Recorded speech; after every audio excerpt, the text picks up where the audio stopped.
Hi guys, and welcome to your Tarot Love Messages. If you clicked on this video here, there's something in it that is meant for you, that's intended for you, your ears, your heart here. It is going to be a general reading, but I feel like the things and the people that we're attracted to is not by random, it's not by coincidence, it's because there's something it calls to our soul, or there's just something in it for us. So hopefully these messages will be helpful to at least some of you, if not all of you, in some way, shape or form. Perhaps some of you just need to be reminded of something. Perhaps some of you just need your feelings validated or confirmed. For whatever reason, there is something here that's led you and it's guided you to this specific reading. It is going to be a general one, so just guys, please just keep that in mind. If you are after a personal reading with myself, please feel free to reach out and inquire. I will list my email address just below the video here. So we'll go ahead and give the cards a shuffle and just see what the cards want you to know here, okay?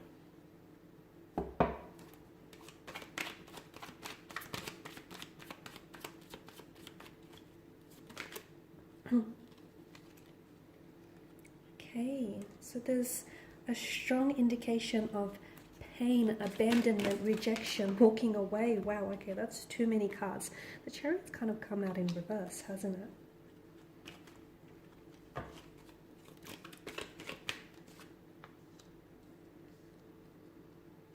Okay.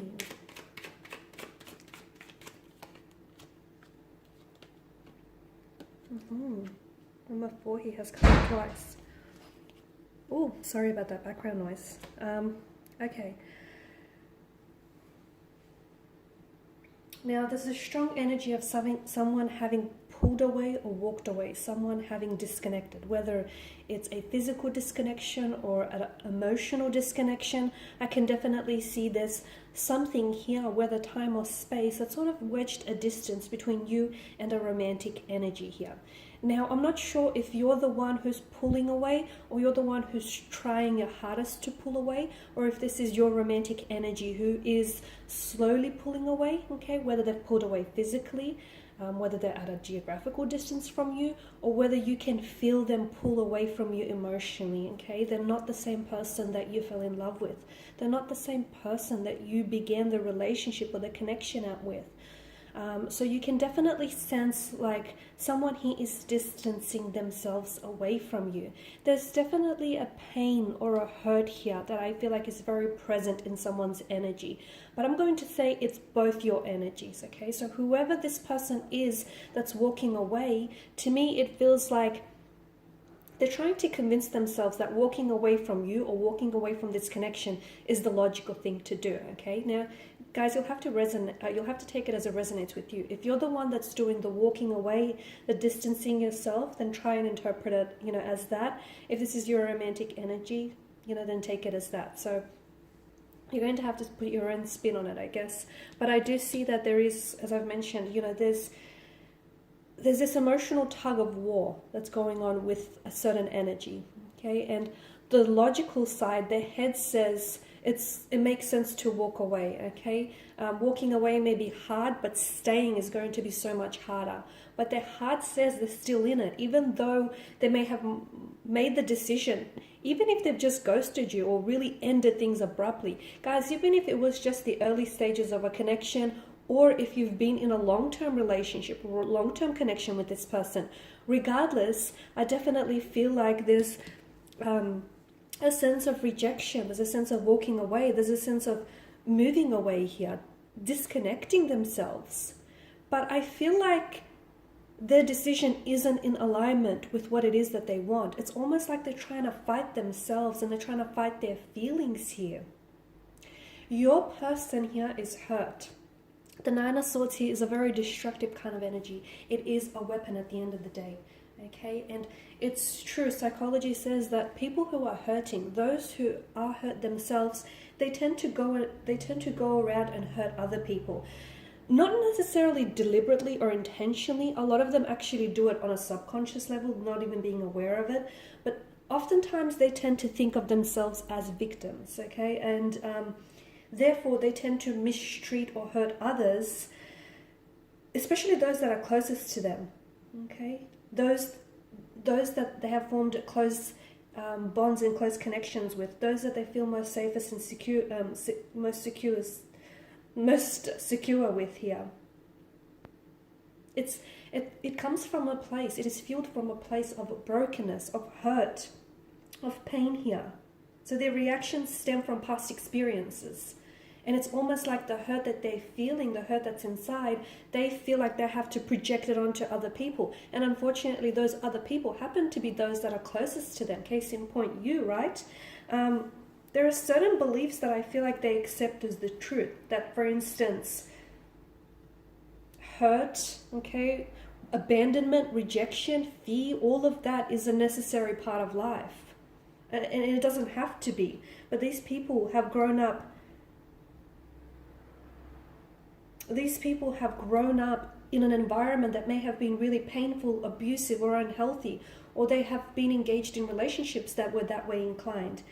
And therefore, that pain that resides within them and their energy here, that sort of dictates their actions. This is why this person, rejects you or walks away, because deep down inside, they fear that you might do it first. So this is them sort of like getting a head start.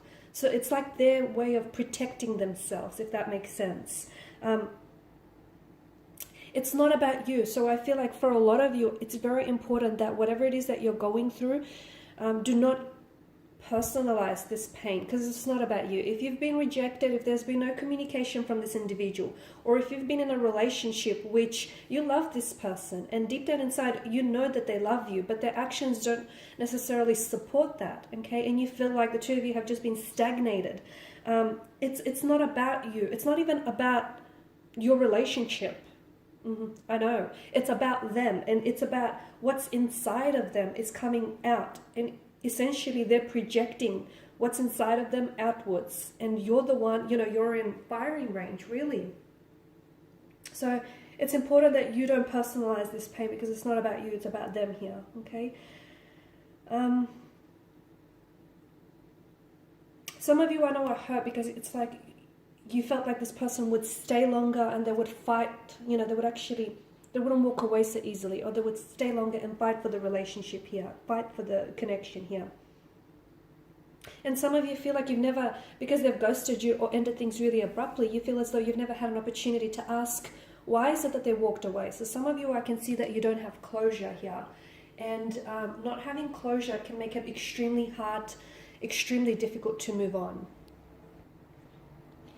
The best way to close a chapter on anything for that matter, relationships, whether they're romantic, professional, or otherwise, the best way to close a chapter, the best way to close a situation is by not attaching yourself to what could have been, okay? The Page of Cups, a very novelist kind of energy. It's not attaching yourself and not leaning towards the illusions that could have been, okay, guys? Because that's what keeps you stuck. That's what keeps you unable to move on. And I feel like this is what's kept your person unable to move on as well. Because it's that illusion, that, that fantasy narrative that someone here is telling themselves, it could have been great. It could have been, the two of you happily ever after. It could have been this storybook romance. It could have been an opportunity. If it could have been, it would have been.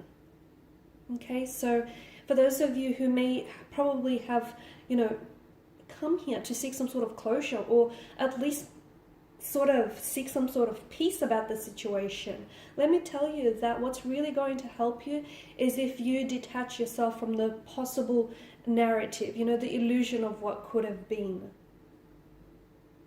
That's definitely going to help you with the whole closure notion.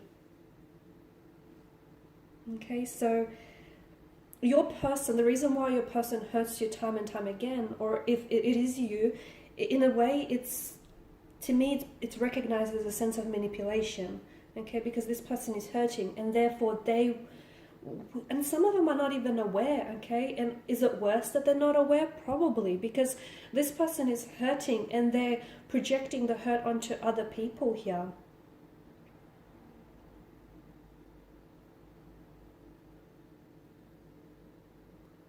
There is also there's something that I get here. I do want to mention that I feel this person will come back into your life, okay? They will come back into your life. But I just want to give you a bit of a warning. If they come back in the same energy field in which they walked away, then I don't see a positive transformation for this connection. However, if they come back and they have a changed perspective, an altered perspective, they have an awareness or an openness to work on themselves and work on this connection, then yes, there just may be light at the end of the tunnel. Then there may be an improvement, an opportunity for the two of you to work on things. But they cannot be closed off to the idea of them having to do some inner work, because this is what needs to happen. The other thing is, whenever this person, because some of you, I know that you've been experiencing situations where this person points the finger of blame at you, right? And it's almost like they make it out to seem to be like it's your fault, or you're the one that's fueling the arguments and, the pain, the hurt. The reason why your person does this is because they often see parts of themselves, fragments of themselves in you, okay? And that's things that they don't like about themselves. Once again, it's their way of projecting how they feel about themselves here outwards, okay? So I feel like for a lot of you, it will put a lot of things into perspective when you understand that it's not about you, it's not about the connection, it's about them and the inner work that they have to deal with, okay? And I feel like it might not make things all that much easier, but at least a little bit easier. And for some of you, it may not make walking away so easy to do, but at least just that little bit easier. And these are your messages, guys. Thank you as always for watching and listening. Thanks for supporting the channel. I do have other tarot love messages that I share with you almost on a daily basis, so feel free to check out those messages. For those of you interested in a personal reading, feel free to connect with me. Otherwise, guys, I do wish you all the very best.